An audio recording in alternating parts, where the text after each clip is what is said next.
नमस्कार। जय राधे राधे श्याम राधे जय राधे जय। वृंदावन बिहारी लाल की जय। कृष्ण कन्हैया लाल की जय। बांके बिहारी लाल की जय। जय राधा श्याम सुंदर लाल की जय। जय राधे राधे श्याम राधे राधे। সৌহৃদয় ভক্তবৃন্দগণ সকলের চরণে রইল শত সহস্র কোটি প্রণাম। বড়দের প্রতি রইল শ্রদ্ধা ভালোবাসা, ছোটদের প্রতি রইল স্নেহ ভালোবাসা। আমার সমস্ত সাধু গুরু বৈষ্ণব ভাগবত ভক্ত ভগবানের চরণে রইল শত সহস্র কোটি প্রণাম, শ্রদ্ধা ভালোবাসা। আমার গৌর গোবিন্দ রাধা গোবিন্দের চরণে রইল শত সহস্র কোটি প্রণাম, শ্রদ্ধা ভক্তি, শ্রদ্ধা ভালোবাসা। জয় রাধে রাধে শ্যাম রাধে রাধে। এখন আজকের আলোচ্য বিষয় হলো মহাভারতের শ্রীকৃষ্ণ সম্বন্ধে আলোচনা করা হবে। আসুন আমরা শ্রবণ করি। রাধে রাধে জয় রাধে রাধে শ্যাম রাধে রাধে।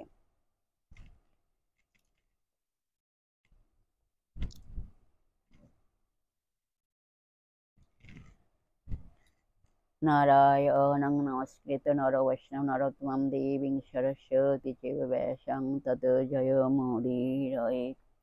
গুরু ব্রহ্মা গুরু বিষ্ণু গুরুদেব মহেশ্বর গুরুরেব পরম ব্রহ্ম তস্मै শ্রী গুরবে নমঃ। হে কৃষ্ণ করুণা সিন্ধু দীনবন্ধু জগৎপতে গোপেশ গোপিকা কান্ত রাধাকান্ত নমস্তুতে। তপ্ত কাঞ্চনং গৌরাঙ্গীং রঙ্গিণীং প্রমদাকৃতিং বৃষভানুসুতং বন্দে বৃন্দাবন বিলাসিনীং। জয় রাধে রাধে শ্যাম রাধে রাধে। আজকের এখন আলোচ্য বিষয় হলো মহাভারতের শ্রীকৃষ্ণ সম্বন্ধে আলোচনা করা হচ্ছে। আসুন আমরা শ্রবণ করি। রাধে রাধে। মহাভারতের শ্রীকৃষ্ণ চরিত্র। মহাভারতের আদি পর্বে বেদব্যাস শ্রীকৃষ্ণ নিত্য পুরুষ ও ভগবান বাসুদেব বলে চিহ্নিত করেছেন। আবার অন্যত্র বেদব্যাস তাকে ভগবান বলে ঘোষণা করে তাঁর মহিমা কীর্তনে সদা উন্মুখ। পুরুষ সবিভু কর্তা সর্বভূত পিতামহ। দ্রৌপদীর স্বয়ম্বর সভায় বলরামের সঙ্গে আমরা শ্রীকৃষ্ণকে প্রথম দেখি। তিনি অর্জুনের সমবয়স্ক। দ্রৌপদীকে অর্জুন লাভ করার পর ক্ষত্রিয়কুল দ্রৌপদীর পিতাকে বধ করে ক্ষত্রিয়দের প্রতি অপমানের প্রতিশোধ নিতে চান। ভীমার্জুনের সঙ্গে যুদ্ধে আক্রমণকারী ক্ষত্রিয়গণ পরাজিত হন। অবশেষে শ্রীকৃষ্ণের মধ্যস্থতায় শান্ত হয়ে ক্ষত্রিয়কুল স্থান ত্যাগ করেন। শ্রীকৃষ্ণ বলরাম এরপর কুম্ভকার গৃহে এসে পাণ্ডবদের সঙ্গে দেখা করেন এবং যুধিষ্ঠির ও পিসিমা কুন্তিকে শ্রদ্ধা জ্ঞাপন করেন।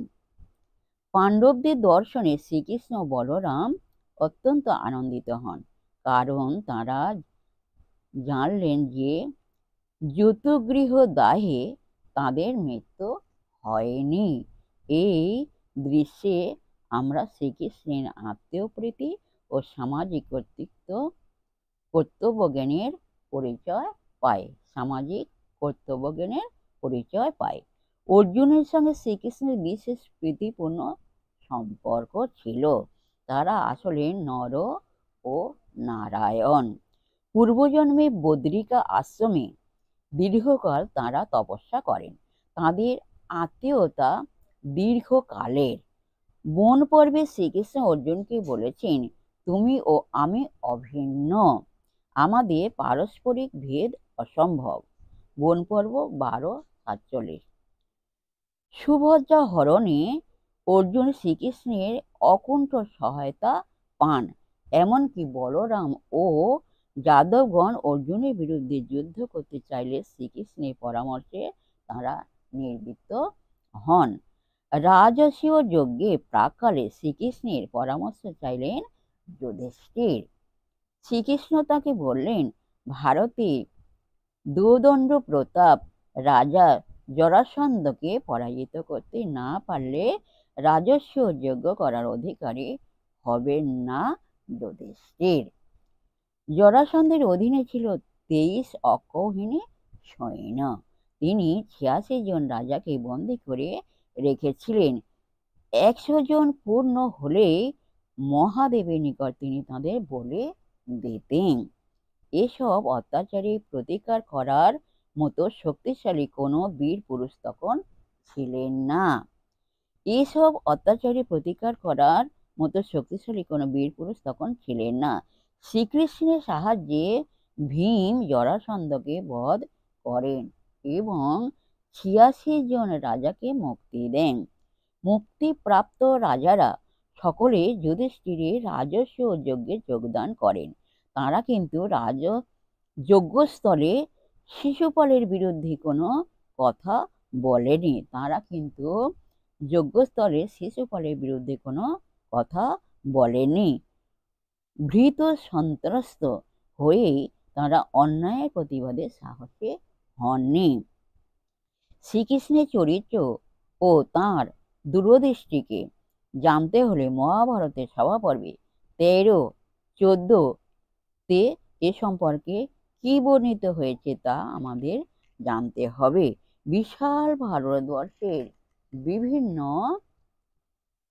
প্রান্তের রাজন্যবৃন্দ পারস্পরিক দ্বন্দ্বে মত্ত থেকে ভারতের রাজনৈতিক ঐক্য প্রসারকে করেছিলেন সুদূর পরাহত।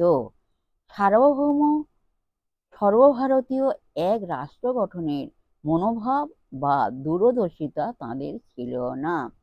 ভারতে একটা দৃঢ় রাষ্ট্র ব্যবস্থা প্রবর্তন করতে চেয়েছিলেন শ্রীকৃষ্ণ। কোনো ধার্মিক রাজার অধীনে তিনি এই রাষ্ট্র করতে চেয়েছিলেন। তাঁর কাছে যুধিষ্ঠিরই হলেন সেই প্রস্তাবিত রাষ্ট্রের কর্ণধার হওয়ার পক্ষে সব দিক থেকে উপযুক্ত ব্যক্তি। দূরদর্শিতা ও রাজনৈতিক বিচক্ষণতার জন্য শ্রীকৃষ্ণ ছিলেন সমধিক প্রসিদ্ধ। রাজস্ব যজ্ঞে শ্রীকৃষ্ণ নিমন্ত্রিত ব্রাহ্মণদের পা ধুইয়ে দিয়েছিলেন।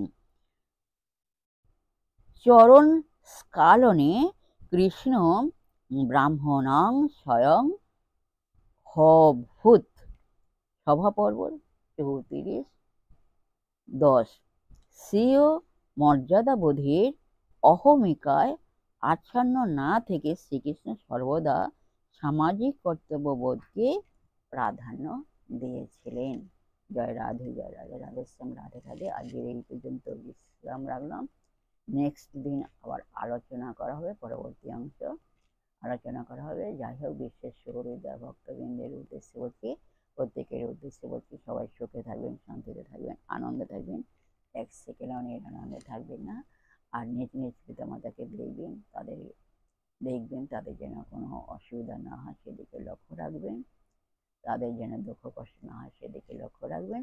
আর আসুন এখন মান অভিমানের পর্ব শেষ করে মনকে খাদা তালের মতো নরম করে, শিশুর মতো সরল করে, মনের মধ্যে অহংকার ত্যাগ করে আসুন আমরা এখন রাধা নাম কীর্তন করি। জয় রাধে, জয় রাধে, রাধেশ্যাম, রাধে রাধে।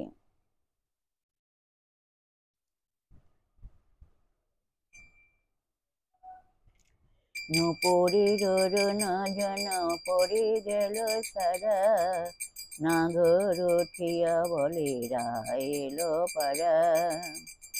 নূপুরের জন পড়ে গেল সারা, নাগর উঠিয়া বলে এলো পাড়া। বলো রাধা রাধা রাধা রাধা রাধা রাধা রাধা রাধা রাধা রাধা রাধা রাধা। বলো রাধা রাধা রাধা রাধা রাধা রাধা রাধা।